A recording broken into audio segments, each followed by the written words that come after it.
John Hùng was born and raised in Sacramento, California, as the third generation in an overseas Vietnamese family.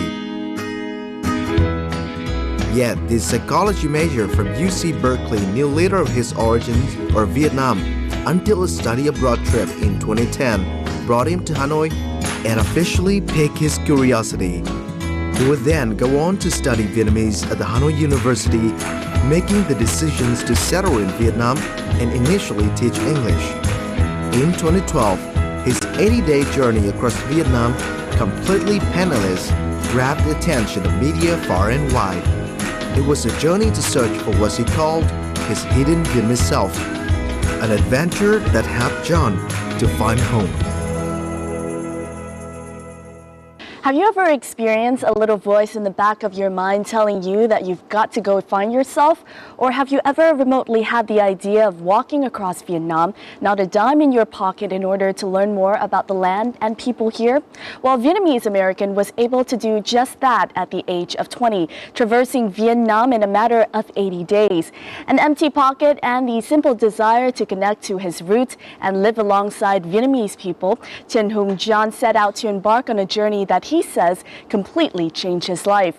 Now, in this edition of Talk Vietnam, we're very lucky to have him in our studio today. As you can see, we're both on cyclos, ready to embark on a little adventure of our own, as Trần Hùng will recount his stories of this amazing trip, and as well, above all, his message to other young Vietnamese living abroad about the wonderful possibilities of coming back to Vietnam and discovering one's roots.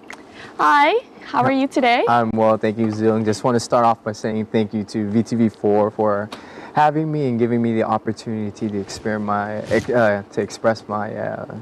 my amazing experience with Vietnam. Well, thank you very much for joining us. Now, just so we get off on our little journey here on our cyclos, would you like to go by Hùng or John? Now these days I prefer Hùng. For me, John was a name that I grew up with. I never felt the need to share my Vietnamese name. I guess it was kind of a sense of shame, because growing up in America, I felt like I was an American, why did I feel the need to learn a language and then understand about a country that was, across the globe. In high school, I didn't even know where Vietnam, where it lied on the map until, here was this dialogue about the Vietnam War.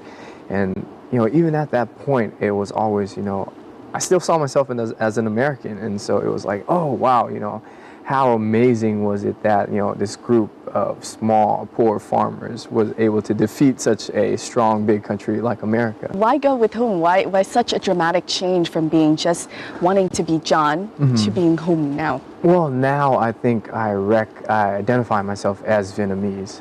For me, I feel that, if it hadn't been for the war, this would have been the place that I, essentially grew up in.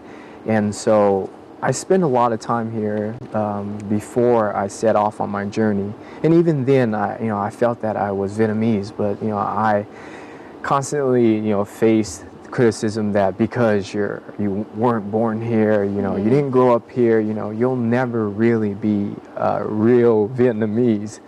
And it got me thinking. I was frustrated. A lot of times I wanted to physically hurt the other person, but I know, and that's kind of what motivated me to go on this journey through Vietnam, because, what does it really mean to be Vietnamese? Exactly.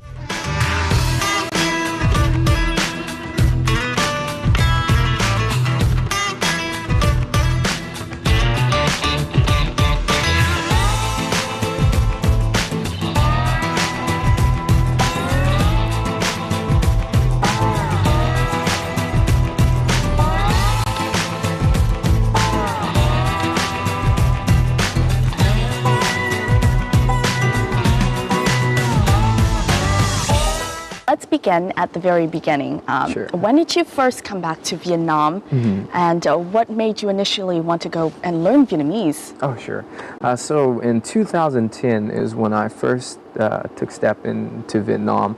I was a part of a exchange program, and even at that time, I faced a lot of resistance from my family. You know, why not be like other students who decide to go to Spain or somewhere in Europe, somewhere nice. Beautiful Europe. Exactly. Yes. And so for me, you know, even though I didn't know Vietnamese before I came to Vietnam, you know, I heard stories from my grandma, which my mom had to really translate.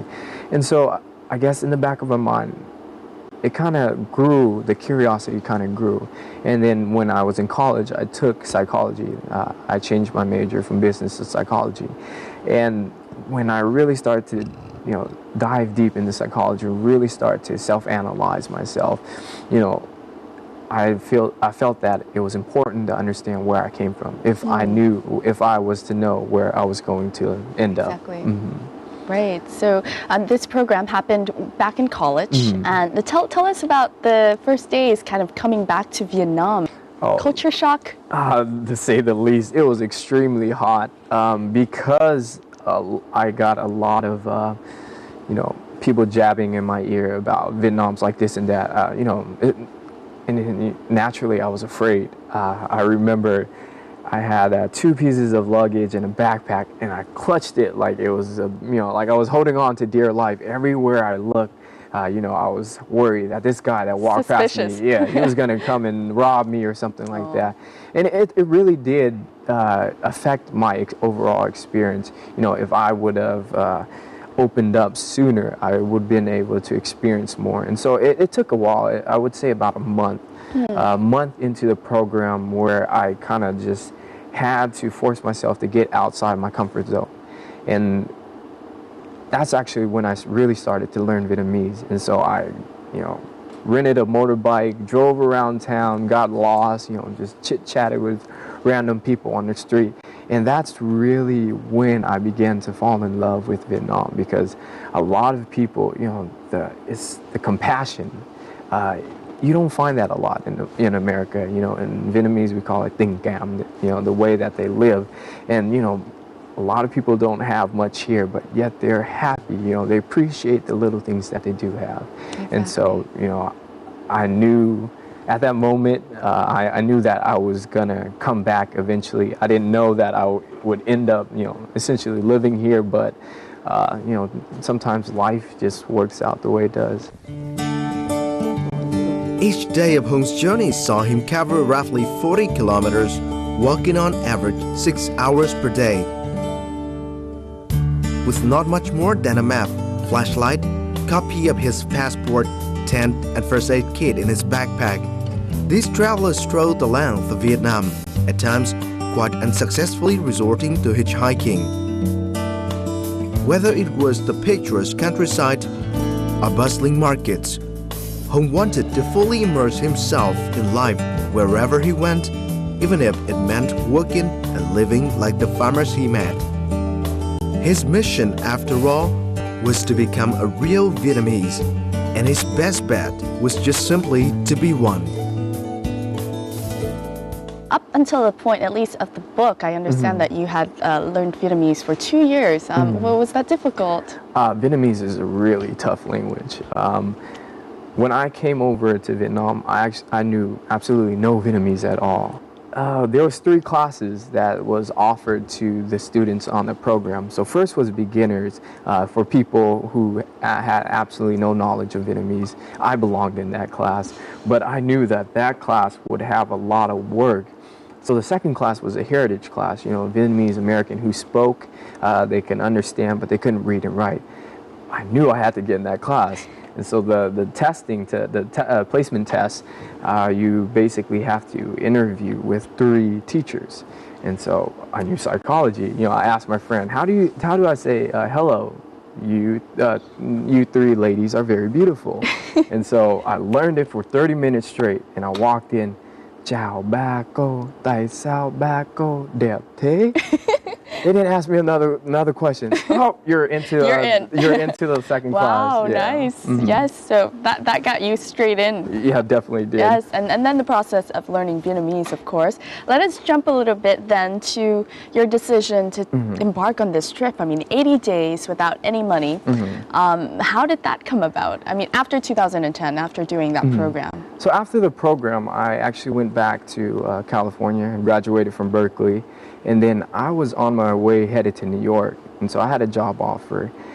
But the thing was, I wanted to go back to Vietnam. Like I said, you know, Vietnam really touched me the first time I was there. So my intentions were to go back, visit friends, maybe 1 or 2, 3 weeks, and then go back and start, you know, really start going to work.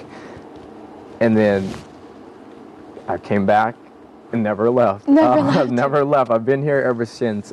Vietnam, like I said, I really fell in love. And so being here, I really felt like I wanted to be Vietnamese, and you know, what other way to do it than to really go and see how Vietnamese people live, experience that, you know, for yourself, because you never can understand someone's life until you walk a mile in their shoe. And so that was my decision. Right.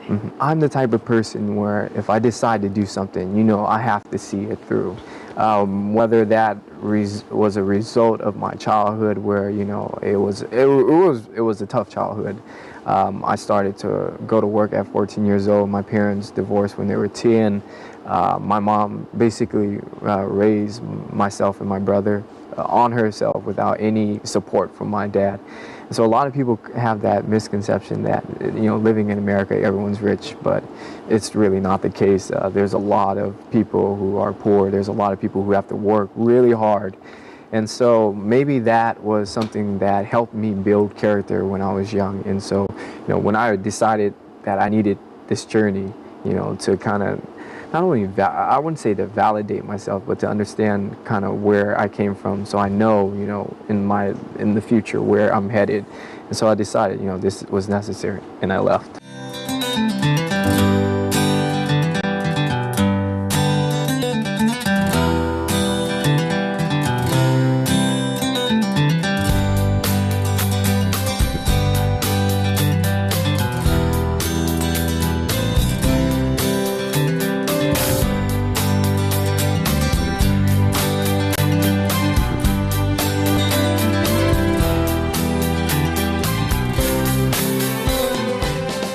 You made the decision also to go moneyless. I mean, why so? My decision not to bring money was based on the fact that, you know, I didn't, you know, if I really wanted to experience Vietnamese life, you know, I can have, you know, a couple million in my pocket, have the luxury when I was tired to go check into a hotel, or, you know, to go and eat at a nice restaurant. You know, I really wanted to be able to, you know, be invited into a Vietnamese family's house and to really work and eat and did everything that they did, you know, because even a lot of people know that farmers, you know, Vietnamese farmers, they have hard and difficult lives. But hard and difficult in what sense? It's very general. Exactly. So you really have to experience their life and do exactly what they had to do to really understand, you know, what they go through. And, you know, telling you now, it's a really, really, really difficult life. In terms of walking, though, you could have chosen to go perhaps by bike. A lot of people bike across Vietnam now. They also motorbike. Why did you choose to kind of focus more on walking and relying on hitchhiking? The whole purpose of walking, you know, my purpose wasn't to walk the entire length of Vietnam, but walking really slows everything down, and I had the opportunity to really, you know, engage people and talk to people, you know, because if you're going by on a motorbike or even a bike, you know, people don't have the chance to say, hey, where are you going? But they see some guy carrying, you know, a big blue backpack walking in the middle of summer. They say, hey, what are you doing? So you know, it's really a psychological tool as well. It helped me because, you know, a lot of people, you know, they came up to me and, you know, started, you know, conversing. So it wasn't a lot of time. It wasn't me going up to them saying hello, hi, how are you doing? It was a lot of time. It was, hey, what are you doing out here? And then, you know, a few exchanges, and then, hey, you know, you can come back to my house, we can have dinner and lunch and things like that. And so a lot of time people offered, you know, their home, their food, instead of me asking, you know, for that. Yes, and you just answered my next question, because I was going to ask you about accommodation and kind of being able to find a place every day. I mean, a lot of people were doubtful that you wouldn't even find one day, but you ended up finding accommodation for every single day of your 80-day trip. Besides people coming up to you, I mean, did you have difficulty at first kind of coming up to people and say, hey, can I stay at your place tonight? I mean, it definitely is a weird question to ask a stranger. And so when I started the trip, I was really hesitant. So the first day, you know, I didn't get a place till really when the sun started to go down. And the one rule, the biggest rule I probably had was, you know, you needed to find a place before it got dark, because, you know, it's dangerous. But after I met this farmer in Taiping, and he, you know, let me stay at his place, it really boosted my confidence. But, you know, in the back of my mind, I already knew how Vietnamese people were, especially out in the countryside. You just need to go out there, and they will offer their food, their water, their alcohol, and from time to time they'll offer their daughter, but that's another story. But yeah, I mean, Vietnamese people are very hospitable, and you only need to take a small trip out to the countryside to see that. Yes. Hello everyone, I'm here in Minh Lo Commune in Thanh Hóa province. I'm here to visit Xuân. I haven't seen her for about a year. Her mom brought me here. She doesn't know I'm here. She's currently here at the local community center receiving a prize for disadvantaged students overcoming all odds to study well and get good grades. So we're going to go in and surprise her.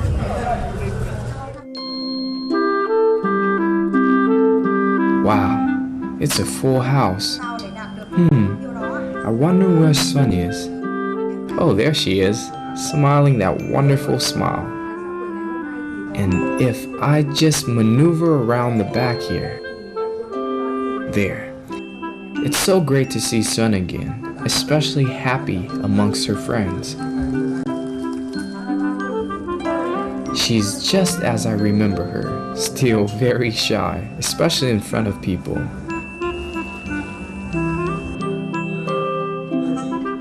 But on the bike ride home, we get to catch up. We talk about her favorite subjects and what's going on at school. I'm really happy that I can be like an older brother to her, somebody she can share with.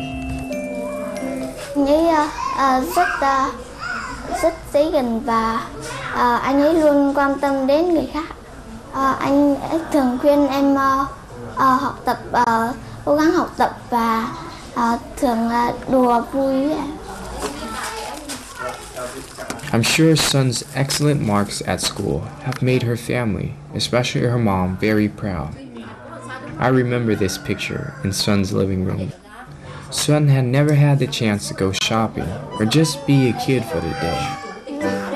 Right around Christmas time, I thought it would be perfect to just head to Thanh Hóa and take her. To see her able to enjoy just one day as a normal, happy, careless kid was such a joy for her mom and I. Hùng đã dành riêng cho nhà chị cái tình cảm rất là đặc biệt. Và đối với chị là rất là quý hóa, bởi vì gia đình nhà chị không có được mỗi lần là đi siêu thị này hoặc là Hùng được đi đưa đón mẹ con, thì chị đi vậy là một cái hạnh phúc. Đối với Hùng là quá quan tâm đến gia đình nhà chị đấy. Chị rất là, đối với Hùng là con người rất tốt.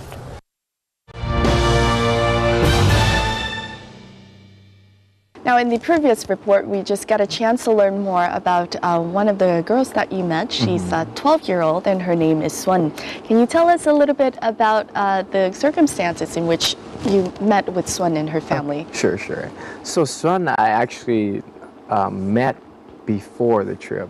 I was doing a show. I was asked to do a show with VTV2 called Ước Mơ Vietnam. And so that format of that show is they take quote unquote famous person. I don't identify myself as a famous person. And they take a student from the city and then they go and give a scholarship of 10 million dong to this student who has a really difficult situation, but gets good grade and studies well. And so she was the girl, a part of that show. But during that show, we were able to connect. She opened up to me. She told me a lot of things. And then her situation is really sad. Her father, has mental issues. Her mother, she is sick. And so this girl's son, she has to go and work and go to school at the same time. Mm-hmm. And for a 12-year-old, that's a lot to ask for. And so I was able to experience her life for the day. And, I promised her I would come back. And actually, I got really emotional during the filming of that show. I actually had to stop filming because, she said something that really touched me and I couldn't continue anymore. And so I told her I would come back, and I did. Actually, I came back. First time, I came back and took her to the city just to let her experience what it feels like to be a kid. She works and goes to school. She doesn't have time to go and hang out with friends. Mm-hmm. So even though it took me, it's a 3 to 4 bus ride from Hanoi to Thanh Hoa, and then I have to rent a motorbike to drive 3 hours to her to her house in the countryside, and then 3 hours back to the city, and then 3 hours back to drop her off, and then come back to the city. But it was worth it just to see the smile on her face. And here's a girl again, who has a horrible circumstances, and yet she works really hard. She studies, and her dream. This again is just. I can't see how you wouldn't cry. I asked her what her dream is. She said she wants to be a doctor because she wants to help care her mom and dad. And so that's really touching. But at that time, I was losing my faith in Vietnamese youth. I felt, especially in the city, I felt that, they were so absorbed in this Western culture that they were forgetting a lot of the, Vietnamese culture, and not only that, the work ethics, all the characteristics that really make Vietnamese people, really admirable. And so I met this younger boy. His name is Thịnh. I was able to work with him and his mom pulling up old corn stalks, which is also a really hard job. Seeing how much he loved his mom, it really touched me. I asked him, what's your dream? He said, I just want to be able to go to work, to help my mom out so she doesn't have to, to live such a difficult life. And so, I cried. Yeah, I'm not ashamed to admit it. I cried. How could, that touched me so deep. And so he really restored my faith in the Vietnamese youth. It was here's this kid who has such a horrible situation, and yet, he's working really hard, and his ultimate goal is to help out his mom. And so, for me, that leaves an everlasting impression on me. And now in the following, we'll actually go to meet Thịnh in Thanh Hóa as Hùng goes back to visit Thịnh and his mother. It has been more than 2 years since Hùng has returned to Nga Sơn district in Thanh Hóa province. Đây à? Ok. Ý nhỉ? Nhà đây, có con nhà đây không? Thịnh ơi! Chào em, lâu không gặp em. Khỏe chứ? Khỏe, anh khỏe. 22-year-old Thịnh and his mother hosted Hùng here for 3 days while he was on his cross-country trip. Thịnh, a senior in college, had the option of studying in Hanoi, but instead, he chose to stay closer to home to help his mother on the farm on the weekends. Like his previous visit, it took little time before Hùng too was hard at work alongside the mother and son. From hoeing the soil, transporting water, and harvesting scallions, Hùng curiosity to try and eagerness to help has won the admiration of his hosts. Khi mà anh đến một gia đình nào đó thì anh làm những việc họ làm, và nếu không làm được thì hỏi và làm bằng được và giúp rất nhiều. Và khi về nhà thì anh cảm thấy rất mệt mỏi, nhưng mà anh không tỏ ra mệt mỏi để động viên tinh thần của mẹ và em ạ.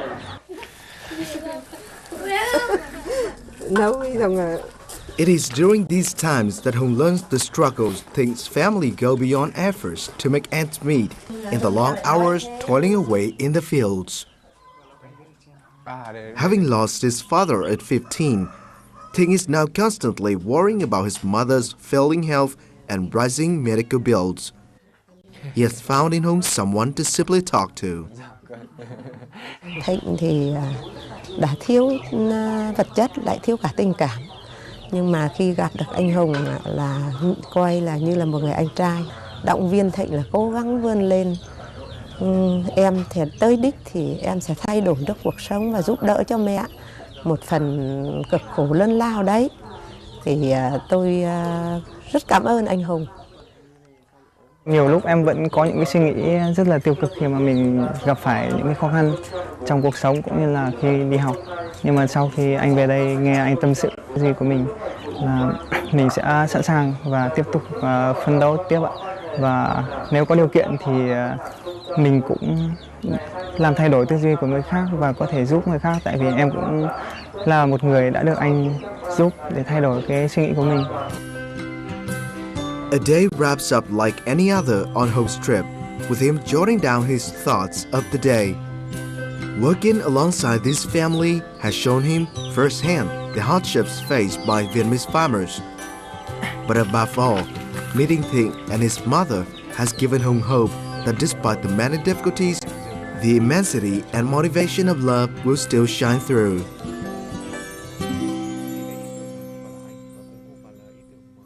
Now let's talk a little bit about your book. Tell us about the title. I mean, John đi tìm Hùng, John goes to find Hùng. I think it's pretty self-explanatory. Exactly. Yeah, so a lot of Vietnamese people ask me that, why is it John đi tìm Hùng? And so who's John, who's Hùng? And so I explained to them, from as long as I can remember, I always identified myself as an American. I didn't know anything about New Year's. I only knew that we got money in the red envelopes. I didn't know any Vietnamese. And so, that portion of my life, I was John. And then my return home to Vietnam. And I really feel that I belong here because in my mind, I keep going over and over that if it wasn't for the war, I would have grew up here. And so going on this journey, understanding Vietnam, what makes up Vietnam, how is the Vietnamese people, that's finding home. So the journey was about finding, it's a self-discovery journey, but it's also understanding more about Vietnam, and also in this, in the broader picture, where do I fit in Vietnam? If I've decided to live in Vietnam, how can I impact Vietnam? How can I help to make Vietnam a better place? Right. In terms of writing the book, I mean, how long did it take you to write the book? It took me 6 months. And actually, I didn't decide to write the book, before I went on the journey. I had a journal, just, personal news. Actually, I kept a blog. And so I would write about my experience when I was able to find a computer. I didn't bring a laptop with me. And actually, one of the blogs one of the blog entries I wrote about the farming life in Taiping. And my grandma wrote that, and she cried because that was her life. My family were fishermen and farmers, and so she cried when she read it. And so when I returned home after the journey, a lot of people asked me like, how was it? Actually, before the journey, a lot of people asked me if they can go with me, but it was really a personal journey that I needed to take myself. But they asked me, how was it? If I go, do you have any advice for me? So returning home, I felt that I really needed to share my experience of Vietnam. It's not that the Central people are poor and they're dangerous. No, it's not the case. Here was my beautiful, wonderful experience in the Central. Here was my beautiful, wonderful experience in the North and in the South. Right. Be proud of our Vietnamese country. Right. That was the message that you wanted to send to your audience. So it opens up new doors for, I think, Vietnamese youths to be able to look beyond their comfort zone, as you did, to go outside of your comfort zone, outside of the city, and to discover more about the country we live in. In terms of those claiming perhaps that, this was probably, you know, just a travel diary, or you did it for the fame, as you said, different doubts from people. What would you say to those claims? Oh, well, I've learned now that a lot of people know about me. Again, let me emphasize that I really don't identify myself as being, you know, a celebrity or famous at all. You know, I'm still the same person. You know, if you meet me out on the street, you know, I will just come up and talk to me. You know, we can go drink trà đá and cham gió or whatever. You know, nothing has changed. And so the important thing is, I know that. You know, I understood why it was necessary for me to go on this trip. Not only, like I said, to show the Vietnamese people the beauty of their own country, because everyone's always, oh, how do I get outside the country? How do I go to America? How do I go to Japan? And yet there's so much in this country to explore. You don't even know, you know, everything there is to know about your country. Why do you want to go out there? You know, and you know, I've been to a lot of places, and I'll tell you that Vietnam is probably the most beautiful country in the world. And so, like I said, it's important to me that I know why I did it, and so whatever anyone else says, you know, it's their own opinion. John Goes to Find Home was first released in June 2013, a year after Hùng began his first cross-country walk. Hùng shares that the book took him 6 months to write and is a compilation of the stories that he experienced during his trip. But this is by no means a travel diary or an adventure guide. Through recounting the people and lives he met, Hùng has a psychological struggle with himself at points on what it exactly means to be Vietnamese.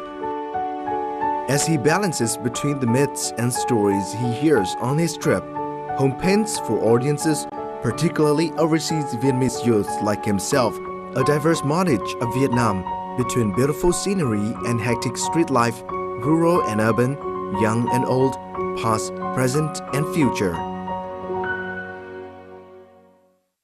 How have people received your book? So interesting story too. My book was actually featured in the National University Entrance Exam during the summer.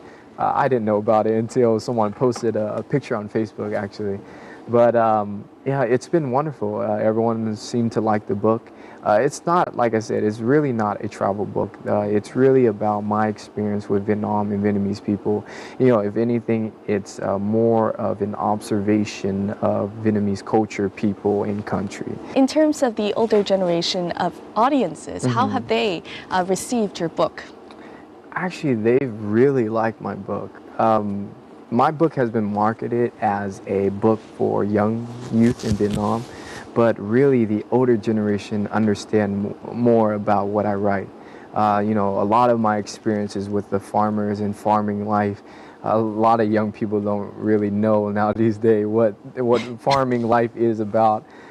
During one of my book press conference, I had a lady who, you know, she read a lot about me. She really followed my journey, and she got a hold of my book and she read it, and she actually, you know, came up to hug me and she cried. And, you know, it was like, and the room was filled of young, you know, screaming teenage girls mostly. But, you know, here was this lady, you know, she stepped up and she gave me a hug and she told me how much she appreciated my book. And still to this day, you know, I still remember her face. And I also appreciate it more, actually, when a lot of these Facebook messages are coming from actually older people, you know, saying my 18-year-old kids needs to learn more from you, or, you know, my son, he's 13 years old, you know, I don't know how much he understood your book, but I see that he's changed completely, you know, and to be able to influence in so many people, especially both the older and the young generation, you know, I find that as a really remarkable thing to do.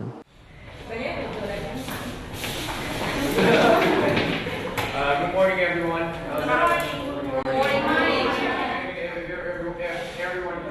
Ấn tượng đầu tiên của em về thì là rất là trẻ, hai là cũng đẹp trai. Lần đầu tiên thì vào lớp bọn em thì cũng rất là vui vẻ. Và em còn tưởng nhầm là học sinh đi vào. Còn lớp học của thầy thì thoải mái, tạo cho bọn em sự thoải mái và cho bọn em hiểu được những cái mà khó mà bọn em có thể tự học được, như là cách phát âm rồi chữa bài giúp bọn em. John Hung used to teach English to freshmen at the Phương Đông University for nearly half a year. That experience helped him understand more about Vietnamese youth. I think the opportunity to teach young people, especially here at a university, is really inspiring for me. I think that what I've seen in the Vietnamese youth, they're very energetic, they have the passion, the creativity, and they're brilliant. For me, my job as a teacher, I think, is not to really teach them English, but to teach them more about having self-confidence so that they are willing to dream big and do the things that they have passion for. After class, when Hùng joins the students for some iced tea and snacks at a street side stall, his book, John Goes to Find Home, is often what he talks about. Đọc cuốn sách thì em rút ra được rất nhiều điều khi đọc cuốn sách của thầy. Thứ nhất là thầy có một tấm lòng yêu nước, yêu Việt Nam và yêu con người Việt Nam. Bản thân em thì em cảm thấy là khi đọc cuốn sách của thầy thì em dám nghĩ, dám làm hơn. Có một chút gì đó thấy tự tin hơn và yêu cuộc sống con người Việt Nam hơn. Hùng says that the thing he's most passionate about is giving his students who he considers his youngest siblings a mental boost to follow their dreams. He has accomplished just that. Thầy đã cho bọn em một cái suy nghĩ là tuổi trẻ thì phải dám nghĩ, dám làm, phải dám ước mơ. Nếu em có nhớ thầy có tặng em một câu là bạn có thể làm được nếu như bạn dám ước mơ. Em nghĩ đấy là những gì thầy cho bọn em rất là nhiều. Now, I know that you've had a chance to teach at a private university here in Hanoi, and throughout your trip, like with Thịnh and with Xuân and with the different people you met, you've had a lot of chances to live alongside and work with Vietnamese youths. What are your impressions of them? Oh, they're amazing. I think that Vietnamese youth, they are very creative, very innovative, very, very bright. It's just that they're being held back by society and their family.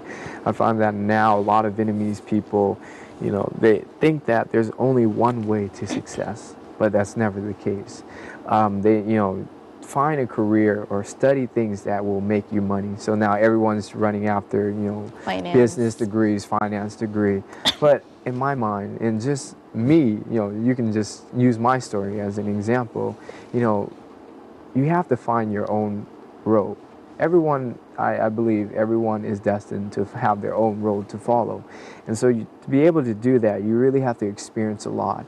You have to be able to, live life day to day and not just to utilize all the things that you study in books, because books in reality are completely two different things altogether. And so I think that if we can break free from that barrier, that society and family is holding back the kids, and really to let them loose, I feel that, Vietnam, especially the youth, can do a lot of amazing things.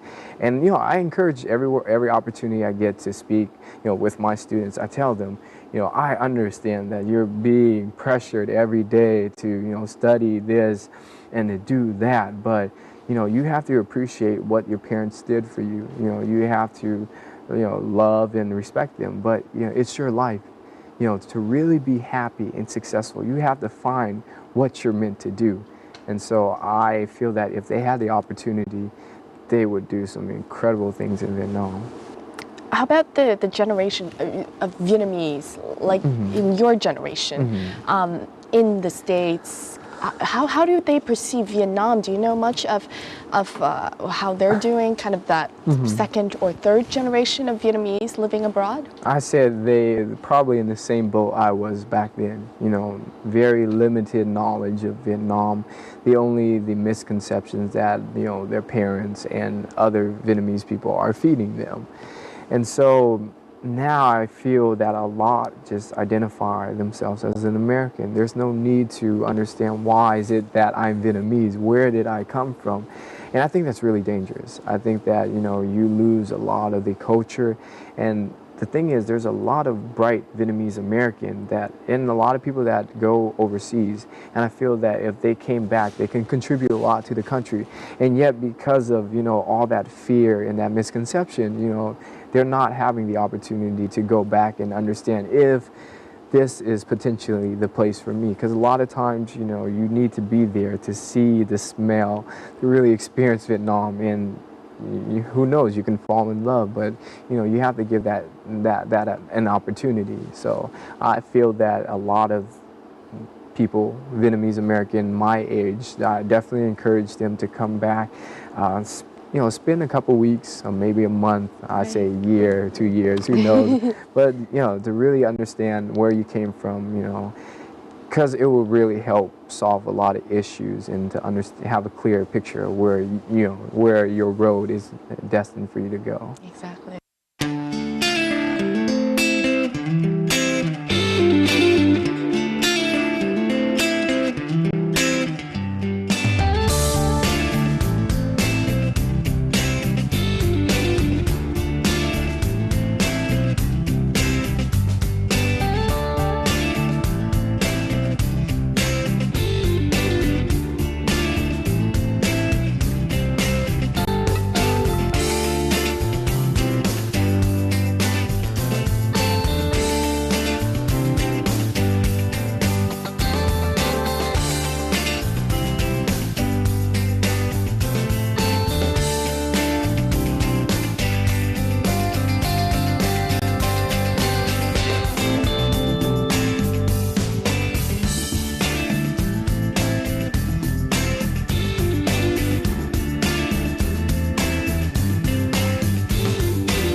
Now, in the previous clip, we just saw a lady who actually sells CDs in the side of the Giang Bao Lake here in Hanoi.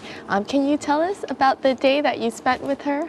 Yes. And just decided to kind of give her a day out. Sure. So actually, I got the idea watching a video on YouTube. And I said, hey, this is a great idea, A lot of Vietnamese, and I wanted to pick a Vietnamese woman too because of my admiration for Vietnamese women. And so I realized that a lot of these women, they work hard, really hard, and they don't have time for themselves. They're working to find money, and they go home, they have to worry about the kids, worry about the house and this and that. And so, in the back of my mind, why not give some lady the opportunity to just, have fun for the day? And so I was driving around with my friend, and we were seeing who we should pick. And, and of course she was hesitant at first. She was like, hey, this kind of things don't happen around here. Yeah, you're trying to... and I really had to tell her, I kept telling her, I have no ill intentions. I really want to just give you a day off where you can just, get your hair cut if you want, go buy clothes. And that's what we did. And finally she agreed to go. And so we went to get her hair cut, her head massage, went to go buy clothes. And then the last final surprise, I had a box of bánh trung thu, mooncakes, actually yes, mooncakes, exactly. I gave her the box, but inside, I asked her during the day, how much do you pay for rent? And so inside, it was a small envelope, and I put the amount of money it would be able to cover her rent for the day. 1 month, yeah. For 1 month. And so she opened it, and she cried. And I really didn't expect that. And she cried, and, just to see the emotion and what it really meant to her. For me, it only took a few hours out of my day, not a lot of money, but to her, it meant the world. And so, I really wanted people to see that because I felt that, we as people can always help others. And so, you know, especially if it doesn't take a lot of time and a lot of money, and hopefully that kindness can spread. Thank you very much, Hùng, for joining us and sharing your very heartwarming and inspiring stories. I mean, not only for me, but I think for a lot of Vietnamese youths and people out there. It's wonderful to see that you've really kind of lived up to the very last sentence in your book, which is Hùng has finally, at last, come home. Exactly. And the very best of luck. Thank you very much. Thank you very much. And that is it for our edition of Talk Vietnam this time. I hope the stories of Hùng have inspired you not only to look at yourself and find who it is that you really are, but perhaps maybe one day just pick up the bags and go and discover the beautiful country that we live here in Vietnam. Thank you for joining us, and we'll talk to you more next time on Talk Vietnam. Goodbye.